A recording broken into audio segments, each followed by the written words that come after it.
Eu estou te dizendo que Deus pega a matéria-prima, coloca no meio de um processo chamado tribulação, e do outro lado vai sair alguém melhor, vai sair algo bom, vai sair algo agradável, algo que todos vão querer experimentar. Não entendi. Eu estou te dizendo, eu estou sendo profeta de Deus esta noite para te dizer que as coisas que são amargas na sua vida, as coisas que te fazem chorar, as coisas que te fazem pensar em desistir, Deus vai transformar em algo doce, para a doçura de um testemunho de milagre. Só que para isso acontecer, tem que ter a tribulação. Glória a Deus. Tem que ter um processo. Amém? Amém. É preciso um processo, querido. Deus não faz mágica. Amém? Amém. Por mais que o homem pense que Deus faz mágica, Deus não faz mágica, Deus faz milagre. Glória. E todo milagre tem um preço. Amém? Amém. Todo milagre tem um preço. E todo milagre tem uma instrução. Amém. Toda pessoa que foi até Jesus e pediu um milagre, Jesus deu uma ordem. Jesus deu uma instrução. Certa vez alguém chegou para Jesus e disse assim: Senhor, se quiser, podes me purificar da lepra. Mateus capítulo de número 8. Eu amo essa passagem bíblica. Vamos ler? Mateus capítulo de número 8. Amém, a palavra se abriu. A cura do leproso. Aleluia. Mateus capítulo de número 8. Espírito Santo, tu és bem-vindo neste lugar. Glória a Deus. Toma o teu lugar de honra, teu lugar de glória, de governo, de sabedoria. Que a tua presença venha nos envolver esta noite. Que o teu amor venha nos constranger esta noite.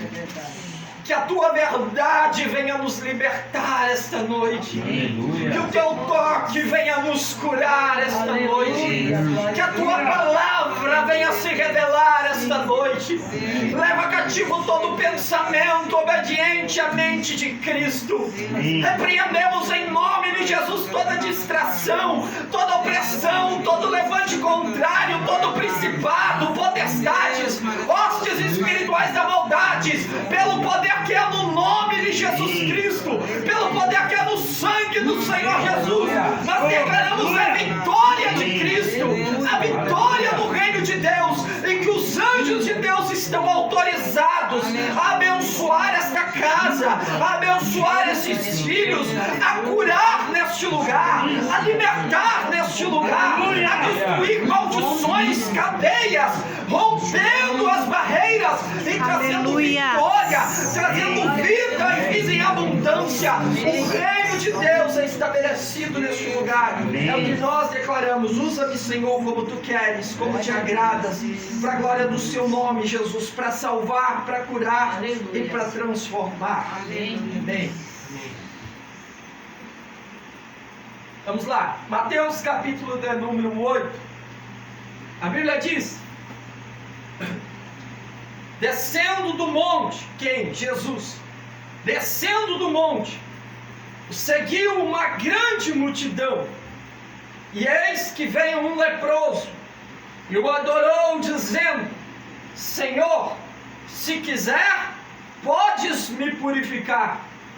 E Jesus, estendendo a mão, o tocou, dizendo: quero ser purificado.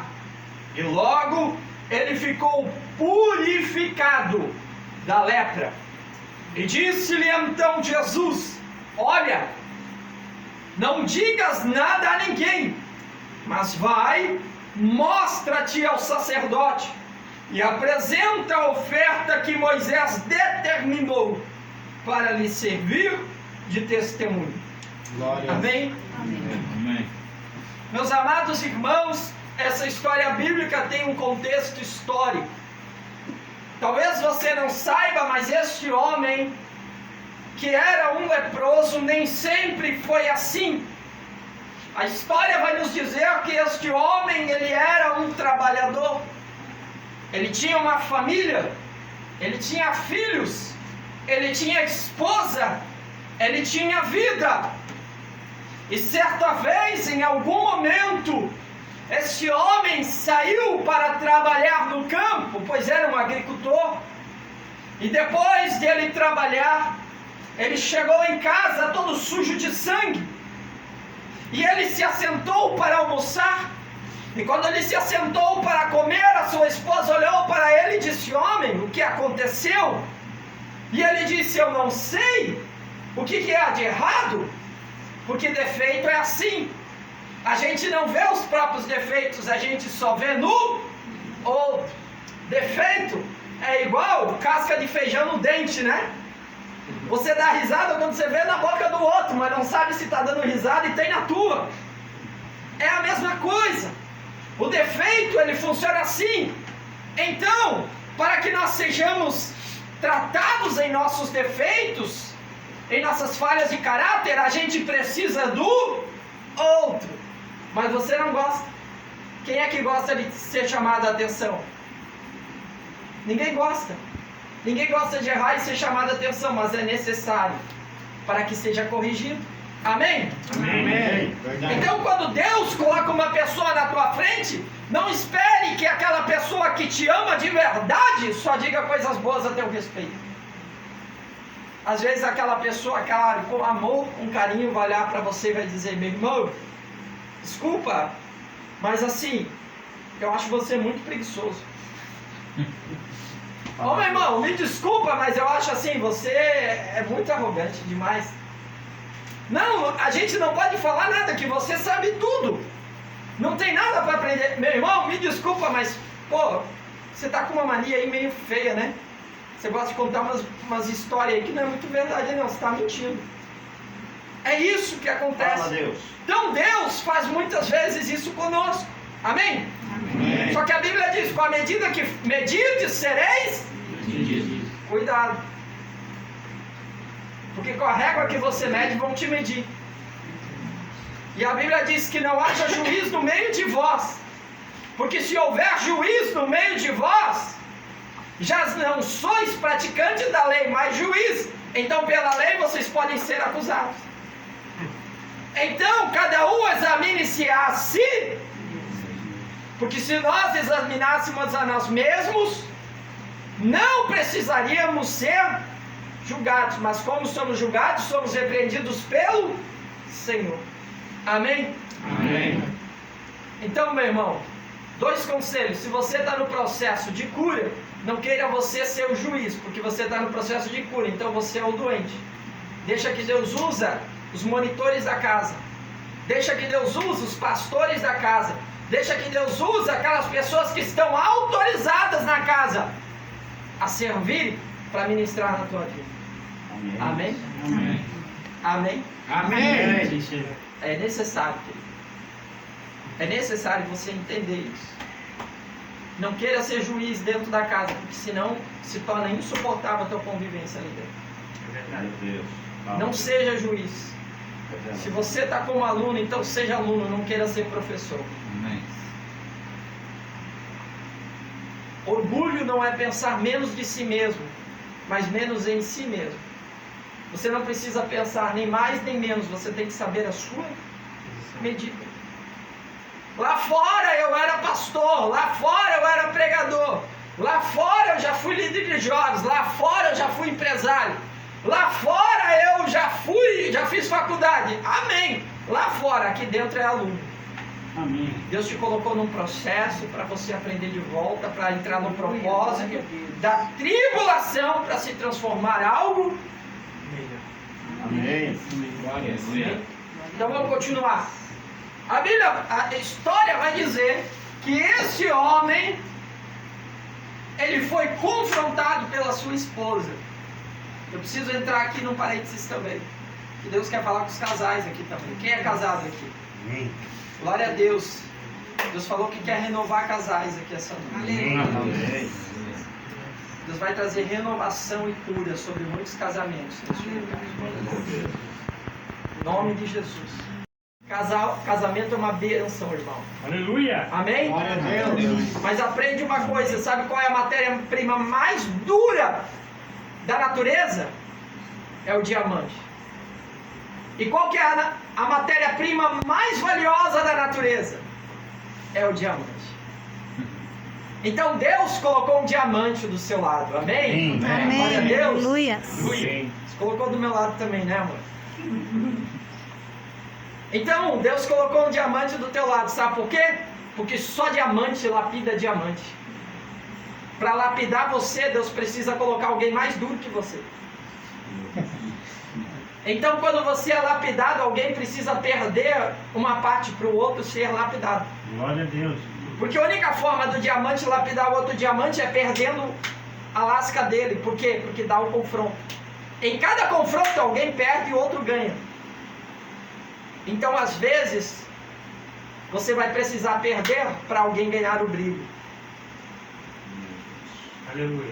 E a sabedoria do casamento está nisso, em ser um instrumento de Deus para fazer o outro brilhar e não para fazer você aparecer. Glória a Deus. Deus te coloca do lado da tua esposa, do teu marido, para que você ajude ele a ele a ter brilho, não para que você brilhe mais do que ele. Amém? Amém. Quando você tem intenção de que ele brilhe mais e que ela cresça mais e que ela desenvolva mais e que ela aprenda mais, tudo que você faz pensando nela primeiro, acrescenta brilho para ela. Amém? Amém. E a Bíblia vai dizer, a história vai dizer que esse casal acabou entrando numa grande crise. Por quê? Porque ela olhou para o seu marido e ela viu que o seu marido estava todo ensanguentado. E de repente ela pediu para ver as mãos dele. Quando ele esticou as mãos, um dos dedos estava cortado.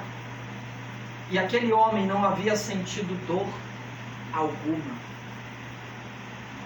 Não é problema se machucar. O problema é se tornar insensível à dor. Amém? Amém. Por quê? Porque se ele não está sentindo dor, é sinal de que ele está doente, que ele tem algo chamado lepra. Que hoje nós conhecemos como hanseníase, bacilos de Hans. Mas na época era uma doença incurável. Não havia microscópio, não havia aparelhos médicos. Era lepra, era uma doença terrível.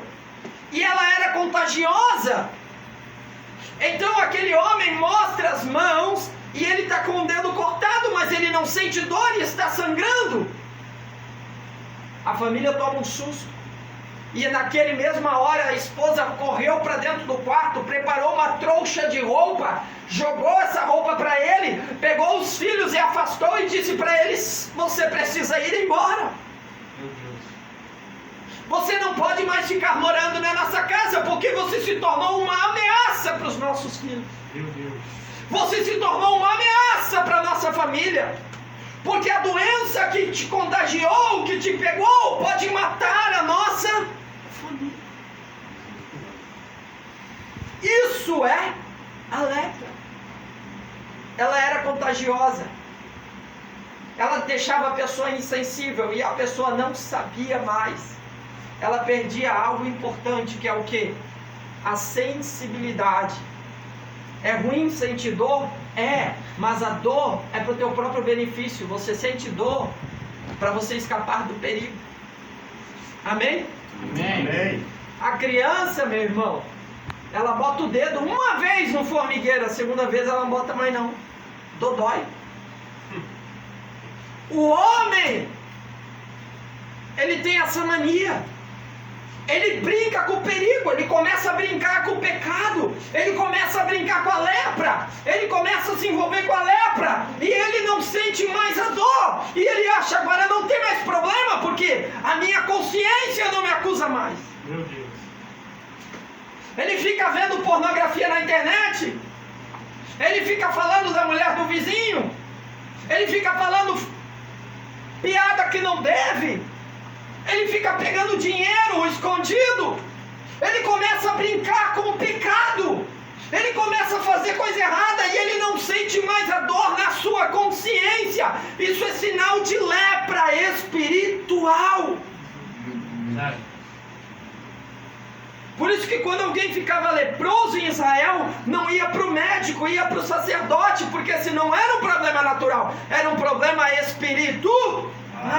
É por isso que as casas de recuperação, 90%, quem está à frente de uma casa de recuperação não é um médico, um doutor que fez faculdade, é um pastor, é um profeta, é uma missionária. E por que Deus colocou lá? Porque há um problema espiritual, mas Deus tem a solução. Aleluia. Aleluia!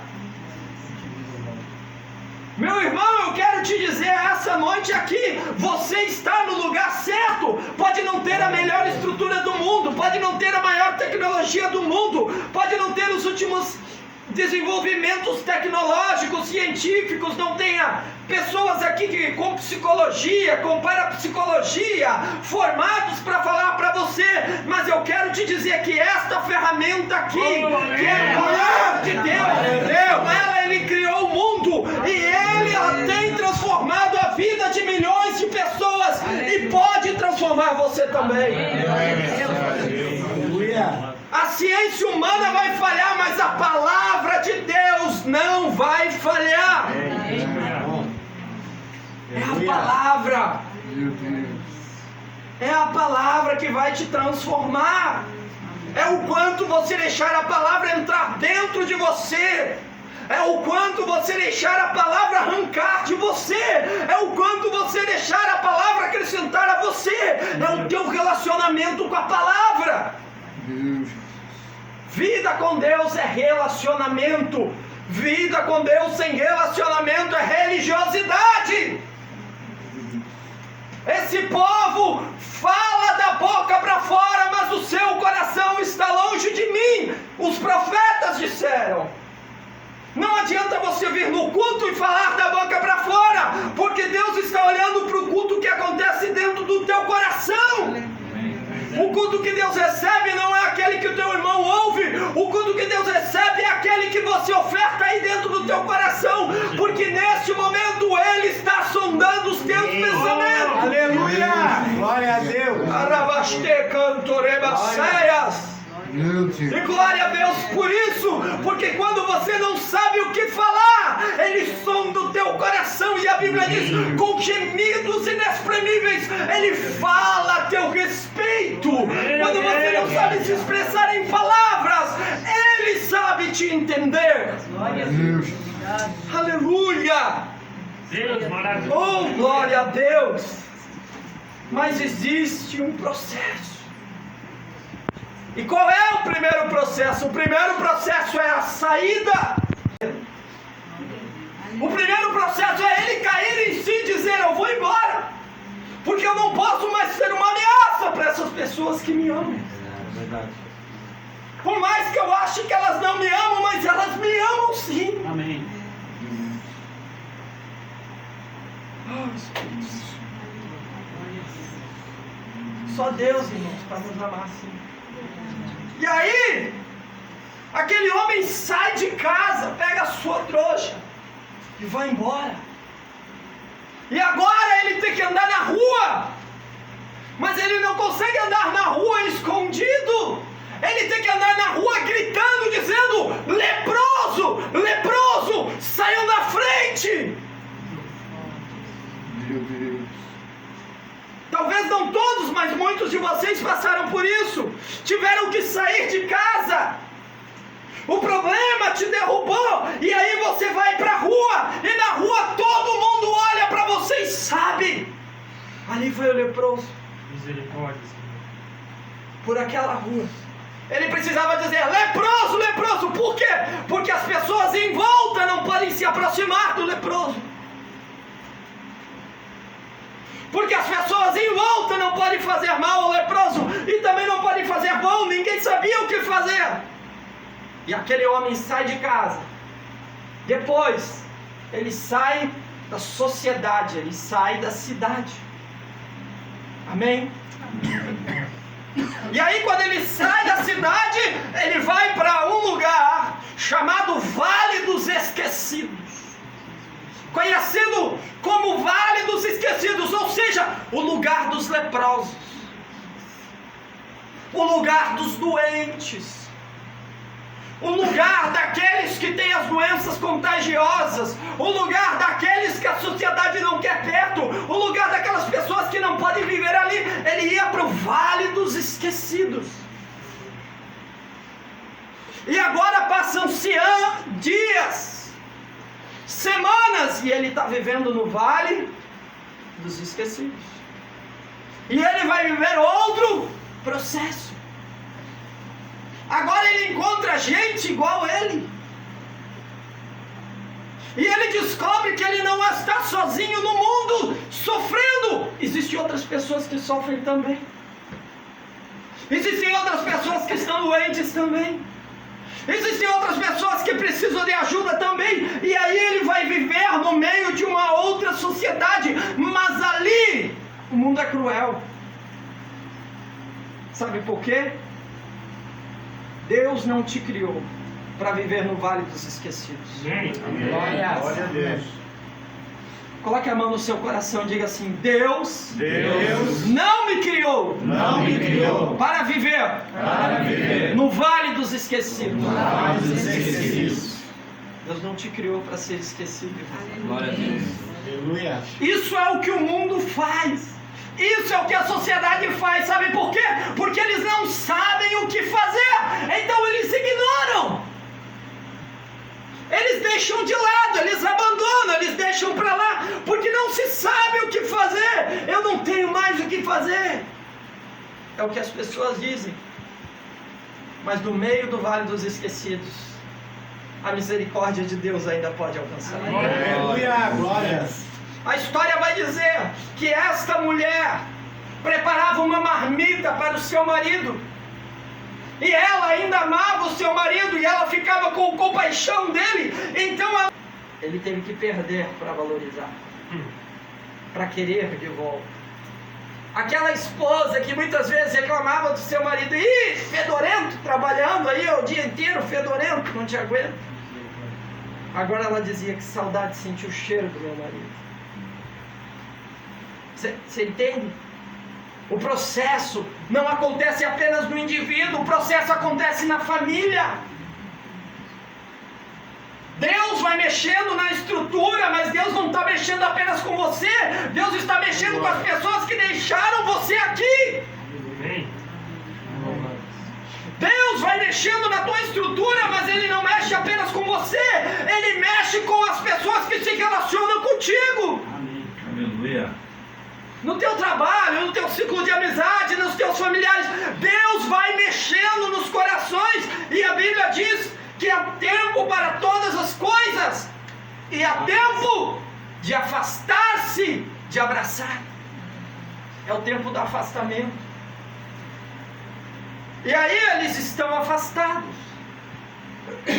E ela deixa a comida para ele e sai correndo. E muitas vezes ele não conseguia chegar à comida porque outros mendigos, outras pessoas batiam nele, surravam ele, jogavam pedra nele, diziam: sai daqui, leproso. E ele perdia muitas vezes a chance de se alimentar. E aí o que aconteceu? Passaram-se cerca de 5 anos. Quantos anos? 5. Quase 5 anos. E você está quase dizendo: meu Deus, como é que eu vou aguentar 6 meses? 5 anos. Aquele homem não aguentava mais essa situação. A lepra é terrível, porque ela vai comendo a carne. Então vai caindo parte do dedo. Daqui a pouco cai a mão inteira. Daqui a pouco cai o globo ocular, cai o olho. Daqui a pouco cai a orelha. Daqui a pouco cai partes do corpo. E aquelas pessoas vão se tornando zumbis humanos, irreconhecíveis. E o tratamento é terrível. E a lepra foi corroendo aquele homem, corroendo, e vai desfigurando aquela pessoa. Mas lá dentro tem uma alma. Então esse texto se mostra lindo e maravilhoso. Por quê? Porque a Bíblia diz que este homem, que ninguém queria, que a esposa não abraçava mais, que os iguais a ele já não aguentavam mais ele, ninguém mais o desejava. Agora este homem, ele se dobra de joelhos diante de Jesus. Ele ouve falar de Jesus. Quem é Jesus? Jesus era o maior pregador da época. Jesus tinha acabado de pregar uma das suas maiores mensagens, o capítulo 5, 6 e 7 de Mateus, o sermão da montanha, o sermão das bem-aventuranças. A Bíblia diz que as pessoas vieram de países estrangeiros para ouvir essa pregação. Jesus está pregando em cima do monte e milhares de pessoas estão ouvindo ele ao redor daquela montanha. Meu Deus, aleluia.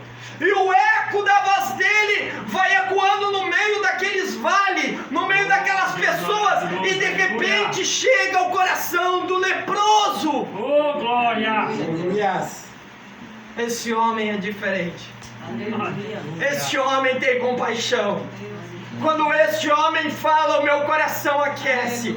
Quando este homem chamado Jesus fala, eu sinto esperança. Quando esse homem chamado Jesus fala, eu sinto fé.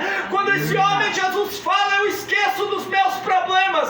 Quando esse homem chamado Jesus fala, eu sinto paz no meu coração. Eu quero conhecer quem é esse homem. Aleluia.